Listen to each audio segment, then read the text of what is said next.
Uma de suas recomendações é a redução da utilização de substâncias propelentes, como os CF6, clorofluorcarbonos, em aerosóis e aparelhos de refrigeração. Essa recomendação visa, e aí ele coloca as alternativas para você e que a gente vai discutir cada uma. Mas antes de qualquer coisa, eu quero bater um papo sobre essa expressão, propelente. Mas aí, o que é um propelente? Se eu não consigo nem entender o que é isso, como é que eu vou saber o que é a questão? Gente, propelente é qualquer substância que funciona como pressurizador de alguma coisa. Só para você se ligar, um desodorante, o que ele é? Ele é um frasquinho que contém uma solução, um líquido, normalmente alcoólico, que evapora fácil, e o cara pressuriza aquilo, o volume que sobra do líquido, como se fosse assim, aqui está a água, faz conta que esse é o desodorante. Aqui está o líquido e o volume que sobra, ele coloca um gás. Tudo preenchido de gás, cheinho de gás. O que acontece? Quando você aperta o botão, o gás tenta ocupar o lugar do líquido. Como ele é pressurizado, ele então consegue ocupar esse volume. E aí ele expulsa o líquido, fazendo esse efeito que eu te mostro. Ó, desodorante, aqui dentro tem um líquido, um gás, você pressionou, o gás pressiona o líquido e vai virar um aerosol. Isso aqui é que se chama propelente, aquele cara que dá pressão.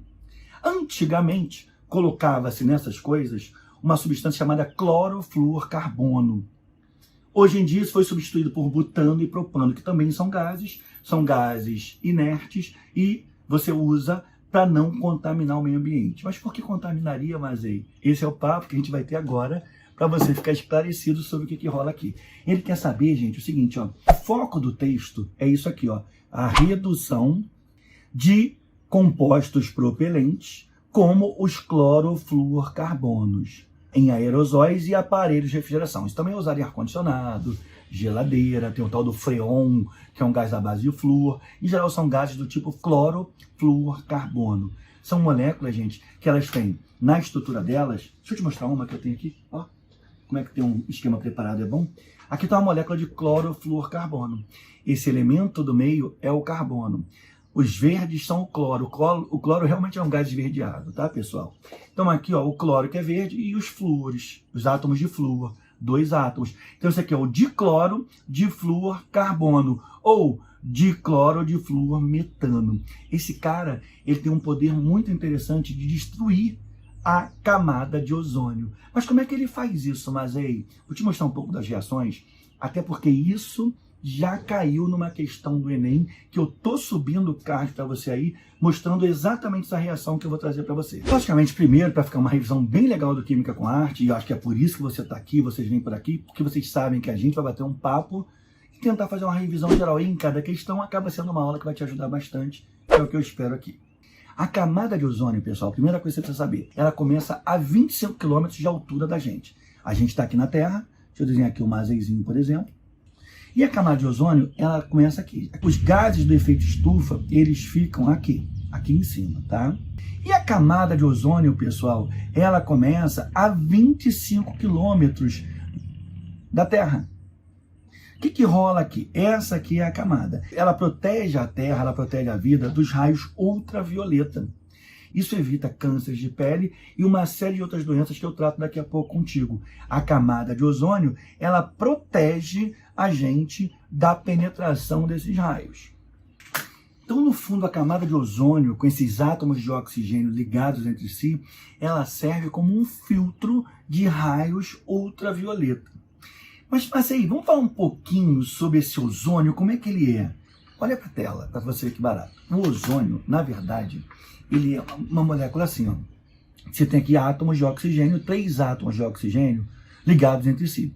Só que com essa ligação dupla aqui, o oxigênio, ele consegue estabelecer o seu octeto, ou seja, ele fica com 8 elétrons. Com essa ligação aqui.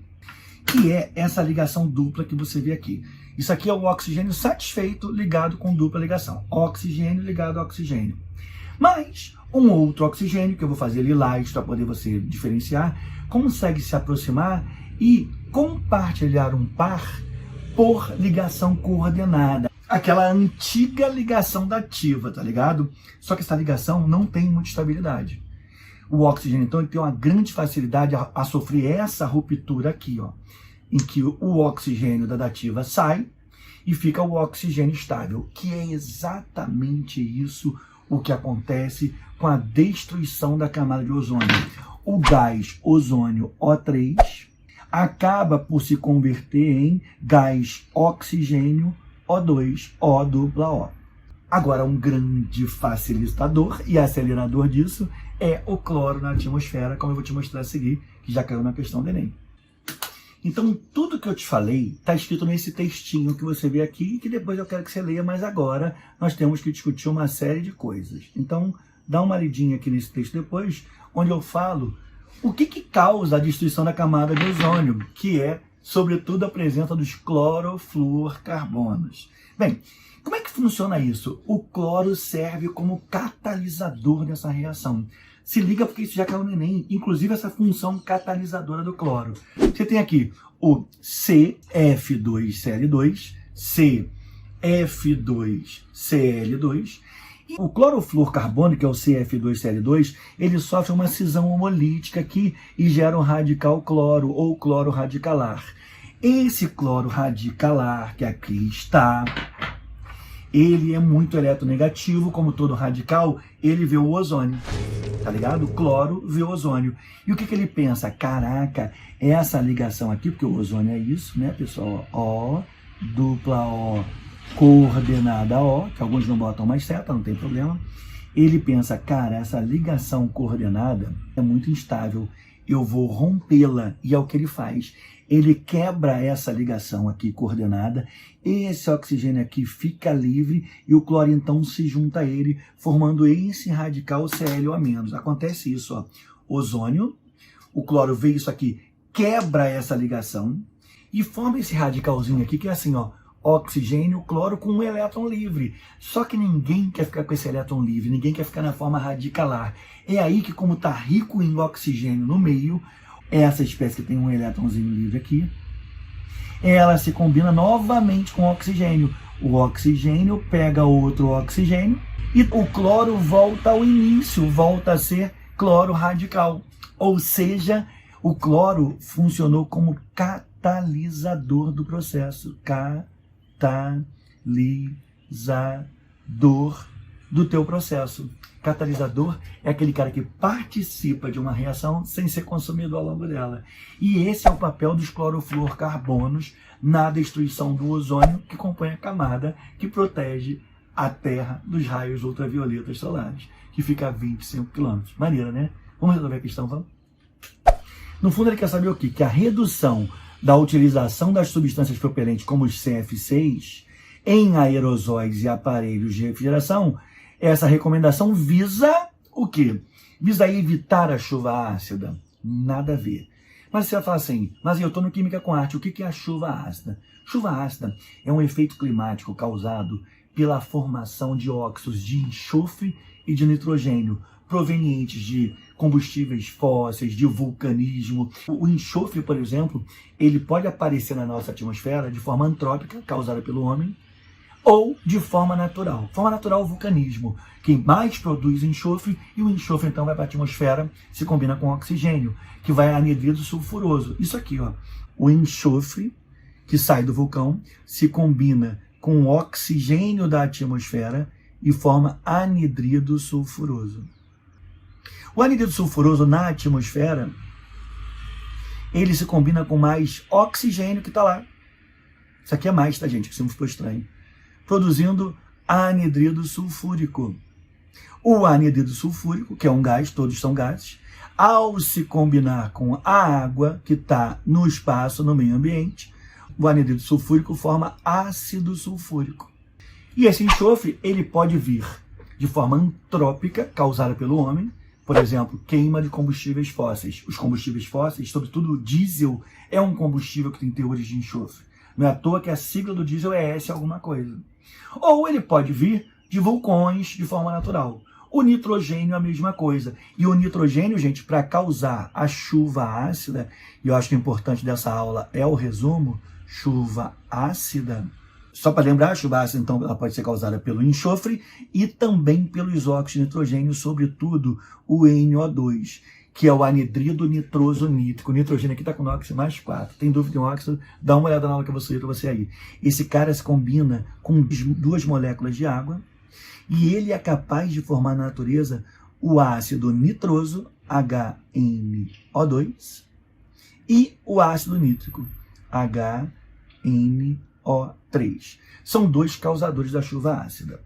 Mas veja bem, a chuva ácida, os causadores são, em geral, o enxofre que vai a óxido e o nitrogênio que vai a óxido. O nitrogênio vai a óxido da mesma maneira, né? O nitrogênio, gás da natureza, se combina com o oxigênio e vai a NO2, que é o óxido nitroso nítrico. Em geral, meio mol de nitrogênio reage com 1 mol de oxigênio. Bem, então não é esse aqui o causador. Nada a ver com clorofluorcarbono e essa afirmativa é falsa. Prevenir a inversão térmica. Mas ei, isso é de geografia. Pois é, o Enem tem essa pegada, né, cara? O que é inversão térmica, pessoal? Inversão térmica é o seguinte, ela acontece sobretudo na época do inverno, em que a temperatura do solo e a temperatura do ar ficam muito próximas. O que acontece com isso? O ar frio não consegue subir e o ar quente não consegue descer, mas consegue, a título de troca, solo, atmosfera, e não atmosfera, atmosfera, como é o caso do efeito estufa, fazendo essa afirmativa ser, então, falsa. Preservar a camada de ozônio? Sim, verdadeira. A gente vai botar o coração aqui, mas espera aí, por que preserva? Porque o cloro, não atacando a molécula do ozônio, lembra disso?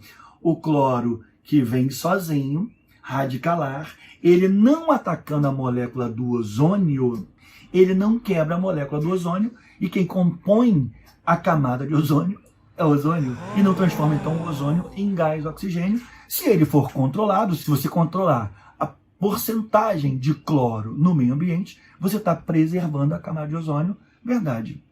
D. Controlar o aquecimento global. Isso aqui você tem que tomar muito cuidado. Uma coisa é aquecimento global, está voltado para efeito estufa. Outra coisa é a destruição da camada de ozônio. As pessoas confundem muito isso e o Enem sabe que você confunde isso. O que é o aquecimento global?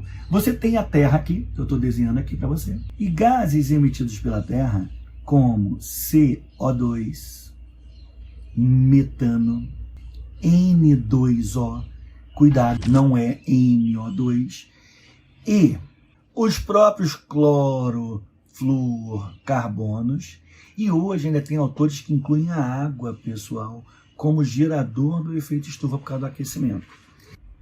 E esses gases, eles geram, pessoal, uma camada em volta da Terra, e essa camada, o que ela impede? Os raios solares, que são aquecidos pra caramba, eles vêm daqui de cima, pelo Sol, né? O Sol está aqui. E esses raios, eles atravessam essa camada de sujeira, de poluição, e chegam à Terra, aquecem a Terra, e a ideia é que eles retornem para a atmosfera. Se você tem aqui uma estufa protegendo aqui a Terra, como se fosse um escudo, é como se eu tivesse aqui agora protegido com uma capa de plástico aqui, tá ligado? Botasse uma capa de plástico.